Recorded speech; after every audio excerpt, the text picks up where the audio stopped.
Hello my dear ஆஸ்பிரன்ட்ஸ். இன்னைக்கு நம்ம பார்க்க போறப்போ ஜூடித் ரைட்டோட அட் குலூலா.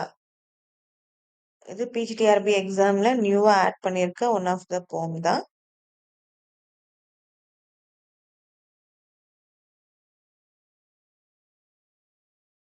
இது யூனிட் 7ல காமன்வெல்த் லிட்ரேச்சர்ல கொடுத்துருக்காங்க. And let me go with the author's introduction. Judith Wright was born in 31 May 1915 and she was died in 25 June 2000. She is an Australian poet. இவங்க பாத்தீங்கன்னா she is an environmentalist. என்விரான்மெண்ட்டுக்காக நிறைய வந்து சொல்லியிருக்காங்க. And then campaign for aboriginal land rights. Aboriginal பீப்புளுக்காக அவங்களோட land ரைட்ஸை பத்தி நிறைய விஷயங்கள் வந்து போராடி இருக்காங்க. And she was nominated for Nobel Prize in Literature in 1964, 1965 and 1967. Let me go with the background of the poem. At Cooloolah. இந்த குலுலா அப்படின்றது இட் இஸ் அ லேக். ஓகேவா? இந்த பிளேஸ்ல வந்துட்டு ஆக்சுவலா கிபா அப்படின்னு சொல்லிட்டு ஒரு ட்ரைப் கம்யூனிட்டி இருந்திருக்காங்க. I have search in lot of sources. Search பண்ணும்போது கிபா அப்படின்ற ஒரு கம்யூனிட்டி வந்து அங்க இருந்திருந்திருக்காங்க. அண்ட் லேட்டரா வந்து அங்க யாருமே வந்து அலோவ் பண்ணல. அதாவது வேற்று ஆட்கள வந்துட்டு அந்த பிளேஸ்ல வந்து யாருமே அலோவ் பண்ணாம இருந்திருக்காங்க ரொம்ப காலமா. பட் 1, 2 பேரோட அ உள்ள வந்ததுக்கு அப்புறம் வந்து என்ன ஆகுதுன்னா, கம்ப்ளீட்டா அந்த பிளேஸே வந்து சேஞ்ச் ஆகுது. கம்ப்ளீட்டா வந்து யார் வராங்கன்னா, ஒயிட் பீப்பிள் யூரோப்பியன் வந்து அங்க செட்டில் ஆகுறாங்க. ஸோ ஆஃப்டர் தட் கொஞ்சம் கொஞ்சமா அந்த பிளேஸே வந்து என்ன ஆகுதுன்னா, ஆக்குபை பண்ணப்படுறாங்க. இங்க நம்ம ஜூடித் ரைட் வந்துட்டு இந்த பிளேஸ வந்து ஒன்ஸ் இப்ப விசிட் பண்றாங்க. அங்க விசிட் பண்ணும்போது அவங்களுக்கு என்ன மாதிரியான ஃபீலிங்ஸ்லாம் வந்து கிரியேட் ஆகுது அப்படிங்கிறது தான் இந்த போம். Okay, let me go with the first stanza of the poem. The blue crane fishing in Kulula's twilight. The blue crane fishing in Kulula's twilight has finished there longer than our centuries. Blue crane அப்படின்றது எதை refer பண்ணுதுன்னா, ஒரு blue கலர்ல ஒரு கொக்கு வந்து அங்க ஃபிஷிங்க்கு வந்து வெயிட் பண்ணிட்டு இருக்கு. It is the evening time. ஓகேவா? ஈவினிங் டைம் ட்விலைட் அப்படிங்கிறதுனா கம்ப்ளீட்டா வந்து என்ன ஆகுதுன்னா ஒரு இருட்டாகிற நேரம். ஓகே, சன் வந்து செட் ஆகும்போது ஒரு மைல்டான ஒரு சன்லைட்டோட அந்த ரேஸ் இருக்கும் இல்லையா, அந்த மாதிரி ஒரு டைம். அந்த டை அந்த டைம்ல has finished there longer than our centuries. ரொம்ப காலமா என்ன பண்ணிட்டு இருக்கு, அந்த ப்ளூ கிரேன் வந்து அந்த இடத்துல வந்து ஃபிஷிங் வந்து பண்ணிட்டு இருந்திருக்கு. இங்க வந்து not only that finished there longer than our centuries அப்படின்னா, அந்த அங்க இருந்த பீப்புளையும் வந்து இங்க மென்ஷன் பண்றாங்க. அவங்க என்ன பண்றாங்க, அந்த குலுலா பீப்புள் இருக்காங்க இல்லையா, வந்து பாத்தீங்கன்னா, அவங்களோட மேஜரான வொர்க் என்னவா இருந்திருக்கும்? லேக் சைடு அப்படிங்கிறதுனால ஃபிஷிங் இருந்திருக்கும் இல்லையா? ஸோ அந்த ஃபிஷிங்ல வந்து ஈடுபட்டு இருந்திருக்காங்க. அவங்க எப்படி வந்து அந்த ஃபிஷ்ஷுக்காக வந்து வெயிட் பண்றாங்களோ, அதே மாரி அந்த ப்ளூ கிரேன் அந்த கொக்கும் வந்து என்ன பண்ணிட்டு இருக்கு, ரொம்ப பொறுமையா வந்து ஃபிஷ்ஷுக்காக வெயிட் பண்ணிட்டு இருக்கு. அதோட டைம் வந்தவுடனே கொத்திட்டு போலாம் இல்லையா? அந்த மாதிரி வந்து வெயிட் பண்ணிட்டு இருக்கு. He is the certain hire of lake at evening and he will wear their color till dies. இங்க he அப்படின்னு சொல்லிட்டு பெர்சானிஃபை பண்றாங்க. அந்த மெட்டஃபர் அங்க ப்ளூ கிரேன் அப்படின்றத வந்து மெட்டஃபர் பண்ணியிருக்காங்க. ஓகேவா? அத வந்து என்ன சொல்றாங்கன்னா, மெட்டஃபர் யூஸ் பண்ணியிருக்காங்கன்னா, இந்த ப்ளூ கிரேனையும் சொல்றாங்க, அங்க வாழ்ந்த மக்களையும் சொல்லியிருக்காங்க. And he is the certain hire of lake and evening and he will wear their color till dies அப்படின்னு சொல்லும்போது, இங்க ஹி அப்படின்றது வந்து யார மென்ஷன் பண்ணாங்கன்னா, ப்ளூ கிரேன். இந்த ப்ளூ கிரேன் அப்படிங்கிறது it is a metal rod used for fishing. ஒரு மெட்டல் ராடு ஃபிஷிங்க்காக யூஸ் பண்ற ஒரு ராடு. ஓகேவா? அந்த டைம்ல ஆ ஒயிட் செட்டில்மென்ட் வருது இல்லையா? அதாவது அந்த ஒயிட் பீப்பிள் வந்து அங்க உள்ள வந்துடுறாங்க. அங்க உள்ள வந்ததுக்கப்புறம் என்ன ஆகுது, அந்த ஃபிஷிங்க்கு வந்து அவங்க வந்து அ முன்னாடி இருந்த பீப்பிள் வந்து என்ன யூஸ் பண்ணியிருந்திருப்பாங்க, இந்த ஈட்டி அந்த மாரிலாம் யூஸ் பண்ணியிருப்பாங்க. பட் இவங்க வந்து என்ன பண்றாங்க, இந்த ராட் வந்து யூஸ் பண்ணி வந்து அந்த பழக்கத்துக்கு கொண்டு வராங்க. ஸோ அது வந்து என்ன ஆகுது, hair of lake and evening. அது வந்து கம்ப்ளீட்டா வந்து ஆக்குபை பண்ணிருது. ஹையர்னா ஹெட் மாரி ஆயிடுது. ஓகேவா? இந்த ஹெட் அப்படின்றது யார மென்ஷன் பண்றாங்கன்னா, அந்த ஒயிட் பீப்பிள் வந்து மென்ஷன் பண்றாங்க. Lake and evening. So hair of the lake and evening and he will wear their color till dies. So அது கம்ப்ளீட்டா அவங்க வந்து சாகுற வரைக்கும் வந்து ஹையரா தான் அவங்க வந்து இருக்க போறாங்க அப்படின்னு சொல்லிட்டு வந்துட்டு இந்த ஃபர்ஸ்ட் ஸ்டான்ஸால வந்து சொல்றாங்க. ஸோ இங்கேயே வந்து மெட்டஃபர் பர்சானிஃபிகேஷன் ரெண்டு விஷயமும் வந்து வந்துருது. இந்த next stanza, but I am a stranger, come of a conquering people. I cannot share his calm who watch his lake. But I am a stranger. இப்ப கான்ட்ராஸ்டா வந்து சொல்ல வராங்க. இங்க வந்து நான் வந்து ஒரு stranger. Come of a conquering people. நான் வந்து யார் வழியில வந்தேன்? இங்க வந்து கான்பர் பண்ணாங்க இல்லையா? கான்பர்னா சண்டைக்கு வந்தாங்க இல்லையா? அதாவது வந்து அந்த பிளேஸ ஆக்குபை பண்ணாங்க இல்லையா? அந்த மாதிரி வந்த ஒரு பெர்சன் தான் நானு. அவங்களும் வந்து ஒரு ஒயிட் பீப்பிள் இல்லையா? ஸோ அவங்க அதனால அப்படி சொல்றாங்க. I cannot share his com. நான் எப்படி அந்த ப்ளூ கிரேன் வந்து ரொம்ப பொறுமையா இருக்கும், அந்த மாதிரி என்னால வந்து இருக்க முடியல. Who watch his like. ரொம்ப பொறுமையா ரொம்ப காலமா அந்த கிரேன் வந்து வாட்ச் பண்ணிட்டு இருக்கு இல்லையா? அந்த மாதிரி வந்துட்டு பொறுமையா பொறுமைசாலி கிடையாது. Being unloved by all my eyes delight in and made uneasy for an old murderer's sake. Being unloved by all my eyes delight in. என்னால இப்ப ஒரு பிளேஸ்க்கு நாம போகும்போது, அதாவது முன்னாடியே அந்த பிளேஸ்க்கு ஏதாவது போயிருந்து ஒரு பேடான இன்சிடென்ட் நடந்திருந்ததுன்னா, எகைன் அந்த பிளேஸ்க்கு வந்து விசிட் பண்ணும்போது என்ன பண்ண முடியும்? என்ன ஆகும்? அந்த பேட் இன்சிடென்ட் தான் ஞாபகம் வரும் இல்லையா? அந்த மாரி தான். அந்த இந்த லேக்குக்கு இந்த இடம் வந்து இந்த குளுலால வந்து பார்த்தீங்கன்னா, ரொம்பவே வந்து ஒரு பியூட்டிஃபுல்லான பிளேஸ் ஓகேவா?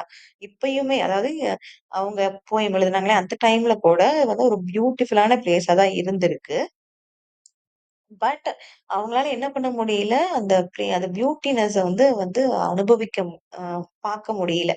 ஏன்னா, அத விட வந்து ரொம்ப வந்து கஷ்டமா இருக்கு. என்ன அங்க நடந்ததுன்னா, இந்த மர்டர்லாம் நடந்திருக்கு. ஓகேவா? Murder 20 of people group of பீப்பிள்ஸ வந்து என்ன பண்ணியிருக்காங்க, மர்டர் பண்ணியிருக்காங்க. ஸோ அந்த விஷயங்கள் தான் வந்து என்ன ஆகுது, அவங்களுக்கு வந்து ஞாபகம் வருதே தவிர, அந்த பியூட்டின வந்து ரசிக்க முடியல. Okay. And the third stanza, those dark-skinned people who once named Kulula knew that no land is lost or won by wars. Those dark-skinned people. So, இந்த dark-skinned people தான் வந்து யாருன்னா குலுலா. ஓகேவா? அவங்களுக்கு வந்து தெரியும். இந்த லேண்ட் அப்படின்றது வந்துட்டு, இட் இஸ் அவங்கள என்ன பண்ண முடியாது. அந்த லேண்ட வந்து அழிக்கவும் முடியாது. அதே மாரி யாரும் வந்து அந்த லேண்ட அவங்க கிட்ட இருந்து பறிக்க முடியாது அப்படின்றது அவங்களோட நம்பிக்கையா வந்து இருந்திருக்கு. ஃபார் எர்த் ஸ்பிரிட் அப்படின்னா, இந்த எர்த் அப்படின்றது அ கண்டிப்பா வந்து அவங்களோட முன்னோர்களால ஆக்குபை பண்ணப்பட்டது.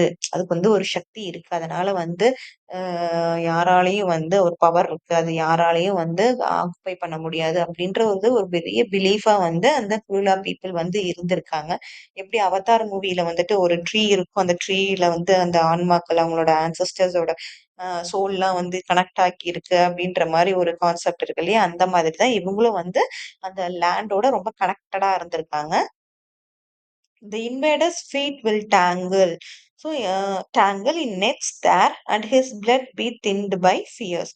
The invader's feet will tangle. இங்க invaders அப்படின்னா, அங்க வந்தாங்களே இன்வேடர்ஸ் ஃபீட் இன்வேடர்ஸ் அங்க வர அந்த இன்வேடர்ஸ் அங்க இந்த போர் தொடுக்க வந்த அந்த பீப்பிள்ஸ் வந்து என்னது net there and his blood be thinned by fears. அங்க யார் வந்தாலும் சரி அந்த இடத்துல இருந்து தப்பிக்க முடியாது அப்படிங்கிறது தான் அவங்களோட ஒரு இதா இருந்திருக்கு. அது டிஃபிகல்ட் டு எஸ்கேப். அதே மாதிரி வந்து ஆ அவங்களோட ரத்தமே உறைஞ்சு போயிருமாம் பயத்தானால. அப்படின்ற மாரி ஒரு பெரிய ஒரு இது இருந்திருக்கு அவங்களுக்கு. அண்ட் அந்த மாதிரி ஒரு ஆ இதுதான் அவங்க ஃபீல் வந்து இருந்திருக்கு. The next stanza, riding at noon and 90 years ago. இப்ப என்னன்னா, அப்படியே வந்து இப்ப அவங்களோட கிராண்ட்ஃபாதர பத்தி சொல்ல வராங்க. It's 90 years ago. ஒரு 90 இயர்ஸ் முன்னாடி வந்துட்டு ஒரு மதிய வேளையில அவங்களோட கிராண்ட்ஃபாதர் வந்துட்டு, my grandfather was beckoned by a ghost, a black accounted warrior armed for fighting. So my grandfather was beckoned by a ghost அப்படின்னா, இங்க வந்து அந்த கோஸ்ட் அவங்க தான் நம்புறாங்க இல்லையா? ஸோ ஆல்ரெடி இங்க வந்து நெறைய வந்து இறந்திருக்காங்க. அந்த பிளேஸ் வந்து ரொம்ப ஹாண்டடான பிளேஸ் அப்படின்னு சொல்லிட்டு எல்லாருமே நம்புறாங்க.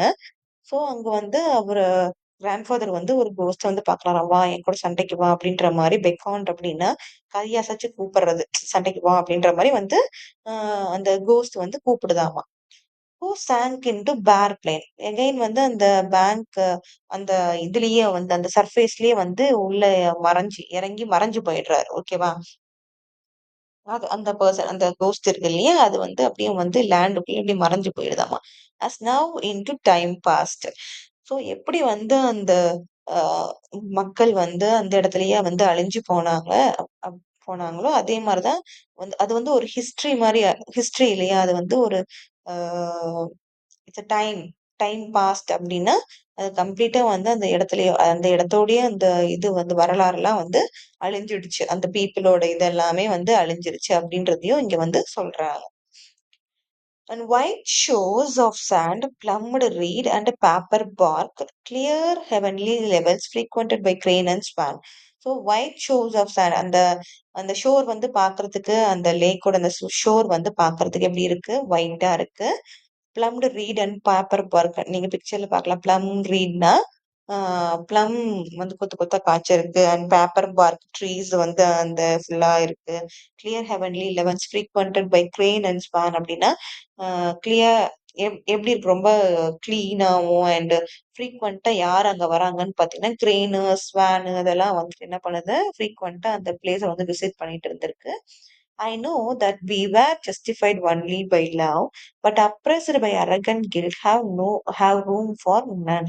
எனக்கு நல்லா தெரியும் இந்த இடம் வந்து ஒரு லவ் குடுக்கக்கூடிய இடம் தான். ஆனா வந்து என்ன அது அப்ரஸ்டு பை அரகன்ட் கில்ட். ஆனா அதையும் தாண்டி வந்து இதெல்லாம் பார்க்க இதெல்லாம் வந்து ரசிச்சு ஒரு அன்பு குடுக்கணும் அப்படின்ற ஒரு இது இருந்தாலும், அத விட அதிகமான ஒரு இது ஃபீல் என்ன ஆகுது அப்படின்னா, ஒரு கில்ட் தான் வந்து அவங்களுக்கு வந்து ஃபார்ம் ஆகுது.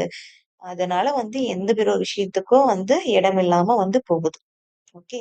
And walking on clean sand among the prints of bird and animal. So இவங்க வந்து என்ன பண்றாங்க, இப்ப அந்த கிளீன் சாண்ட்ல வந்து வாக் பண்ணி வராங்க. Among the prints of birds and animal already வந்து பேர்ட்ஸ், அனிமல்ஸ்லாம் வந்து நடந்து அந்த வழியில போயிருக்கு. ஸோ இவங்களும் வந்து என்ன பண்றாங்க, அதோட ஒண்ணா அந்த பிரிண்ட்ஸ் அப்படின்னா அந்த கால்நடையோட இவங்களும் வந்து நடந்து போயிட்டு இருக்காங்க. அப்ப பாத்தீங்கன்னா, I am challenged by a driftwood spear thrust from the water. I am challenged by a driftwood spear thrust from the water. அப்டின்னா, இவங்க வந்து ஆ சேலஞ்ச் பண்ணப்படுறாங்களாம். எது மூலியமா? driftwood ஸ்பியர் ஆமா. driftwood அப்படிங்கிறது மரப்பட்டைகள் இருக்கு இல்லையா? அததான் சொல்றாங்க. இங்க ஸ்பியர் அப்படிங்கிறது எதுன்னா, ஆ அப்பலாம் வந்துட்டு பார்த்தீங்கன்னா, ஆயுதங்கள்லாம் அந்த மரத்த வச்சு மரப்பட்டைகளையும், இத வச்சு வந்து ஆயுதங்கள்லாம் பண்ணியிருப்பாங்க. கூர்மையான ஆயுதங்கள்லாம் பண்ணியிருப்பாங்க இல்லையா? அந்த மாதிரி ஒரு இது வந்துட்டு, அந்த லேக் இதுல ஷோர்ல வந்து அடிச்சுட்டு வரப்படுது. அத இவங்க பார்த்த உடனே என்ன ஃபீல் ஆகுதுன்னா, இது வந்து என் கூட சண்டைக்கு வா! அப்படின்ற மாரி கூப்பிடுற மாரி அவங்களுக்கு ஃபீல் ஆகுது. ஓகே. வந்து பயமுறுத்துது. சேலஞ்சுன்னா அதான். சேலஞ்ச் பண்ணுதாமா, என் கூட ஃபைட்டுக்கு வா! அப்படின்ற மாரி. இங்க வந்து யார ரெஃபர் பண்றாங்க? அந்த இறந்து போனாங்க இல்லையா? அவங்களே வந்து தன்னோட சண்டைக்கு வா! அப்படின்ற மாரி கூப்பிடுற மாரி வந்து இவங்களுக்கு ஃபீல் ஆகுது. And like my grandfather. அது எப்படி இருக்கு? எப்படி வந்து அவங்களோட கிராண்ட்ஃபாதர் கூட ஒரு கோஸ்ட் வந்து என்கவுண்டர் பண்ண வந்துச்சோ, அந்த மாதிரி இவங்களுக்கு வந்து ஃபீல் ஆகுதாமா. Must fight a heart accused by its own fear. So இவங்க வந்து என்ன பண்ண போறாங்க? அதே மாரி அவங்க கிராண்ட்ஃபாதர் மாதிரியே அவங்களோட மனசு வந்து ரொம்பவே வந்து பயத்தினால வந்து ஆக்குபை பண்ணப்படுது. ஓகேவா? Accused by its own fear. அவங்க அந்த பயத்தினாலே வந்து என்ன பண்ணப்படுறாங்க? ரொம்ப வந்து ஆக்குபை பண்ணப்படுறாங்க.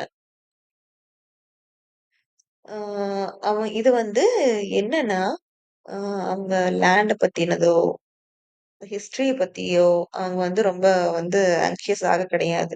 ஆனா அவங்களுக்குள்ள இருக்கிற ஃபியர் வந்து எப்படி வெளிவருது அப்படிங்கிறது தான் வந்து மெயினா வந்து இந்த போயம்ல வந்து சொல்லியிருக்காங்க. எப்படிலாம் வந்து அவங்க ஃபீல் பண்றாங்க அந்த இடத்துல அப்படின்றது தான்.